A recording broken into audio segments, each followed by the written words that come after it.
Hey,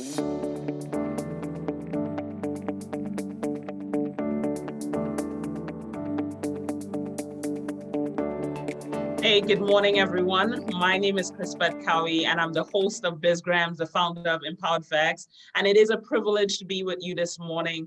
I have the privilege and opportunity today to interview an amazing young woman who is a dynamic entrepreneur, I'd like to say. And she is the founder of Ohemmaa, which is an Black-owned for natural hair and care company. So, Gloria, how are you doing today?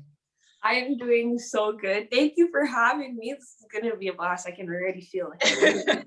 Hey, I know it is going to be a blast. Thank you so much for being with us today. And the cool thing about Gloria, she's Toronto born, but currently lives out in Alberta. So what time is it over there in Alberta? It is 9 a.m. I just rolled over. I just rubbed my eyes. I literally stopped joking. But yeah, it's 9:30. We're about 2 hours ahead of you guys, or behind you guys. Yes. Hey, no, and we definitely appreciate that. You know, here in Brampton, we got some snow yesterday. I'm sure it's always snowing up there. I'm joking. You already know. Yes. So Gloria, tell us a little bit about yourself.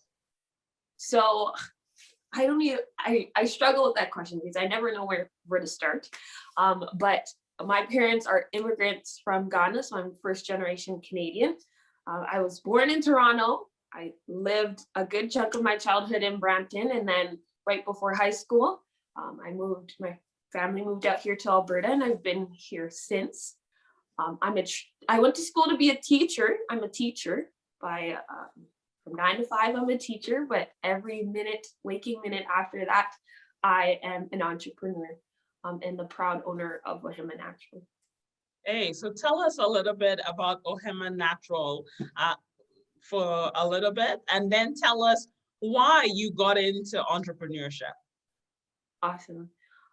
So Ohemmaa.natural started when I was just coming out of university. There was it starts long before that with my own personal journey to kind of find the best things. And the way that I was doing that initially was finding these really complex name brand products to help me with my hair and my skin. And I remember one day complaining to my mom. I was like, Mom, I don't know. I feel like my skin and my hair was thriving when I was at home, but now that I'm in college, and I've been in college for a couple of years and I'm almost done, everything I'm using is not quite working the way that I want it to. And she said, well, just go back to the things that I was using, go back to the basic stuff, go back to the natural things that I was using for you. And for her, she meant shea, but after that unlocked an entire world for me to kind of solve the problems that I was experiencing with my hair and my skin. Not to mention in Alberta, and especially in central Alberta where I live, the representations or the Black needs and for skin and hair is not necessarily a priority, and that's affirmed when you walk into the store and you look at the shelves and nothing is made for you. And so Ohemmaa.natural was kind of me solving my own problem.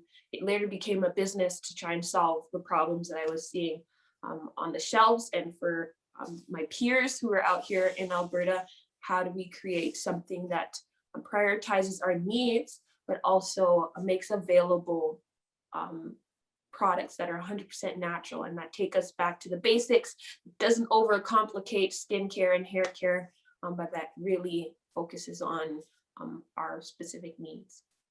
Hey, and that is such a powerful story, of coming from one's own problems and stepping into that to say, how can I solve my skin and hair challenges? I'm on that journey as well, oftentimes looking for products that, fits my very sensitive, delicate skin. It's a journey.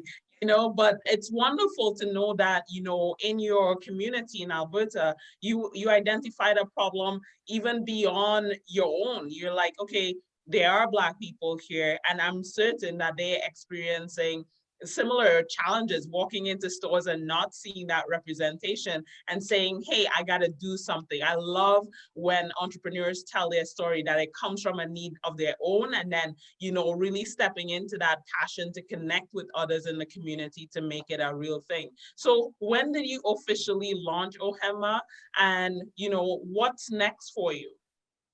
All right. So every time I get this question, I struggle because when I was in college, I was making products for myself, and my friends kind of caught on. They're like, hey, Gloria, I need whatever you're using because it's working for you. And so I was giving it to them in some way, in some micro way that's where it really began.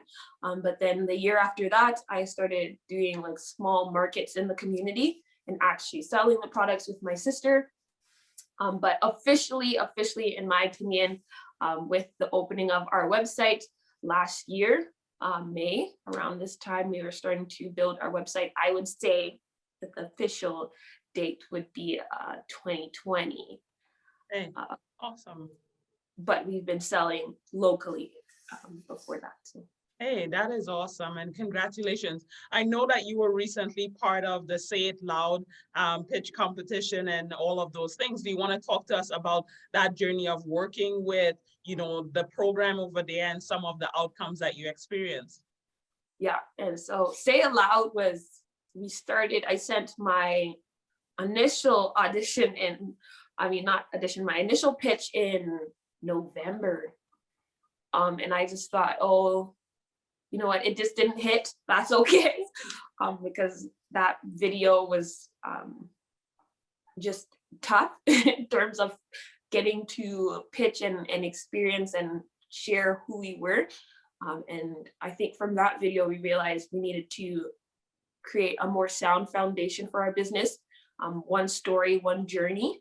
And so from that idea, or from that initial pitch, we decided, hey, like maybe we should dial back, go back to the drawing board and create something cohesive. And so we closed down in February, and around the same time we closed down, I hear back from Say It Loud saying that we've made it to the next round. I was like, okay, I guess they heard me somehow. Yes. And so then we shut down. Say It Loud hit us up for the second round. We had somehow made top 40 in Canada. And based on what they were saying, there was over 700 or 800 other applicants. And Ohemmaa made it to top 40. And we were so proud just to make it that far. And so from top 40, they let us know that now it's coming time to pitch who you are. And thank God we had decided to rebrand, because we had now like a solid idea of who we wanted to be. And so and what our journey was and what we were aiming for. And so the second pitch was easy money in terms of content, not so much in terms of pitching skills. And so I had some great mentors along the way, including Chris-Beth. I had some mentors out here in Alberta who really helped along the journey and helped me to solidify how to be successful in the competition.